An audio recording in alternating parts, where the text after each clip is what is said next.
Halo, assalamualaikum warahmatullahi wabarakatuh. Salam sahabat planter dimanapun teman-teman berada. Berjumpa lagi dengan channel kesayangan sahabat planter di sini. Mudah-mudahan teman-teman selalu diberikan senantiasa diberikan rezeki yang melimpah ya teman-teman. Dan rezeki itu tidak selalu tentang uang, tidak selalu tentang harta, bisa juga dengan diberikan kesehatan jasmani maupun rohani dan selalu dikelilingi oleh orang-orang yang baik tentunya. Nah, sebelum melanjutkan video ini, tidak ada salahnya bagi teman-teman untuk terus mendukung channel ini dengan cara menekan tombol subscribe, karena subscribe itu gratis, tidak dipungut biaya, supaya channel ini bisa terus berkembang dan memberikan informasi yang informatif. Dan tidak lupa saya doakan bagi teman-teman yang sedang diberikan cobaan, yang sedang sakit, mudah-mudahan segera diangkat penyakitnya, amin.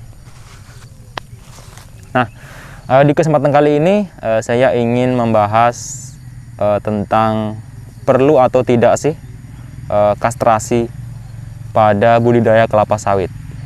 Nah, mungkin bagi teman-teman yang sudah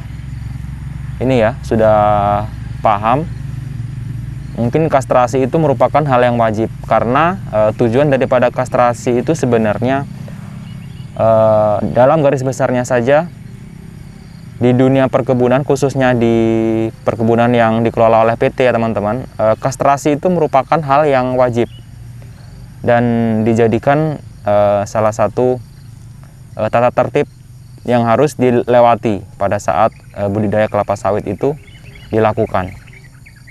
Kurang lebih dimulainya itu mungkin setelah tanam di lapangan usia 11 bulan sampai menjelang 19 bulan ataupun menjelang usia ke 2 tahun.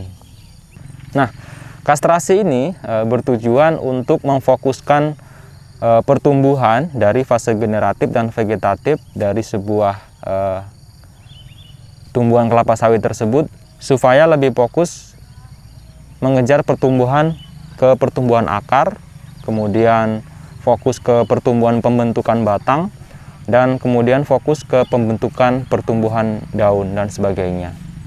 Nah, kastrasi ini dilakukan biasanya pada usia apabila sudah mulai keluar dia bunga jantan dan bunga betinanya, dan periodenya ini kemungkinan bisa sangat panjang sampai usia 19 bulan ataupun menjelang 2 tahun. Nah, tujuannya adalah supaya pupuk yang kita berikan ataupun dosis pupuk yang kita masukkan ke dalam TBM, tanaman yang belum menghasilkan ini, lebih fokus diserap oleh tanaman sawit ini untuk membentuk batang terlebih dahulu, kemudian memperkembang biak akar supaya akar itu lebih kuat, dan kemudian membentuk daripada daun ataupun pelepah supaya lebih kokoh. Tentunya ini merupakan hal yang wajib bagi kita jika kita ingin mengejar tanaman menghasilkan di usia 2,5 tahun itu dengan BJR yang sudah laku di pasaran ataupun sudah laku di tengkulak, dengan takaran BJR kurang lebih sekitar 5 kilo. Dan itu sudah laku ya teman-teman di PKS ataupun di tengkulak, di toke-toke terdekat. Maka dari itu di PT sembari dikastrasi mereka diberikan pupuk yang maksimal, supaya tujuan daripada pupuk itu tidak terserap untuk membentuk bunga jantan dan bunga betina tadi, ataupun membentuk buah terlebih dahulu sebelum masa dari TBM itu selesai, ataupun di bawah 2,5 tahun. Makanya kastrasi ini paling cocok dilakukan pada usia 13 bulan sampai menjelang 2 tahun ataupun 2,5 tahun. Nah, kapan kastrasi ini dilakukan? Apabila sudah timbul bunga jantan ataupun bunga betina. Nah, seperti tumbuhan yang ada di belakang saya teman-teman, ini sudah kastrasi kurang lebih 3 kali kastrasi dan hasilnya sangat-sangat memuaskan. BJR-nya sudah di angka 5 kiloan. Ini kita menggunakan varietas Dampi dari PPKS, dan nanti kita akan berikan contoh kastrasi di lahan kita yang menggunakan bibit Topaz 3. Sudah usia di lapangan setelah tanam itu kurang lebih sekitar 15 bulan dan sudah menjelang 16 bulan. Berarti sudah saatnya kita lakukan kastrasi untuk yang kedua, periode yang kedua. Karena pada dasarnya teman-teman, apabila kita menggunakan bibit unggul di usia 15 bulan itu sudah mengeluarkan buah. Usia 16 bulan seterusnya itu sudah mulai berbuah. Namun kenapa PKS masih belum menerima buah yang di bawah komeda 5 kilo ataupun di bawah 4 kilo?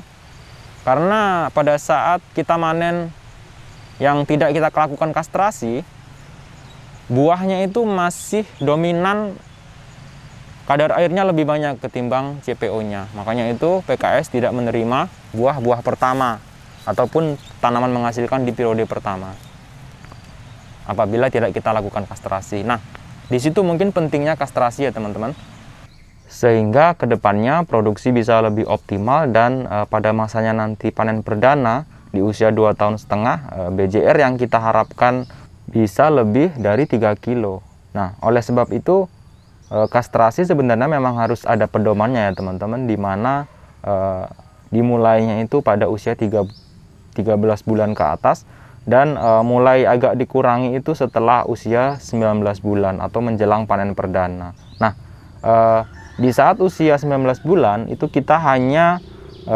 mengambil bunga betinanya saja yang 100% memang kita yakini bahwa itu bunga betina, dan kita sisakan bunga jantan tetap di pokok daripada sawit itu. Nah, bertujuan untuk menarik perhatian kumbang pembantu penyerbukan untuk mempersiapkan pasca panen perdana di usia 2,5 tahun ataupun selanjutnya. Nah, kapan kastrasi itu mulai dihentikan total? Itu pada usia 21 bulan ke atas semuanya kita hentikan. Nah, di sini mulai dari bunga jantan dan bunga betina sudah kita hentikan kastrasi untuk mempersiapkan tumbuhnya bunga yang lebih besar dengan ukuran BJR yang tentunya akan lebih besar nanti pada saat panen perdana. Biasanya di usia 26 bulan itu sudah mulai panen perdana ya teman-teman.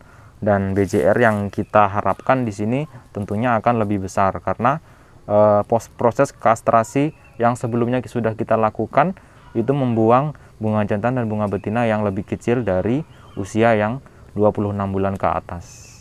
Nah, selanjutnya kita berikan contoh kastrasi pada usia 13 bulan ke atas seperti apa ya teman-teman di lahan kita dengan varietas bibit Topaz 3.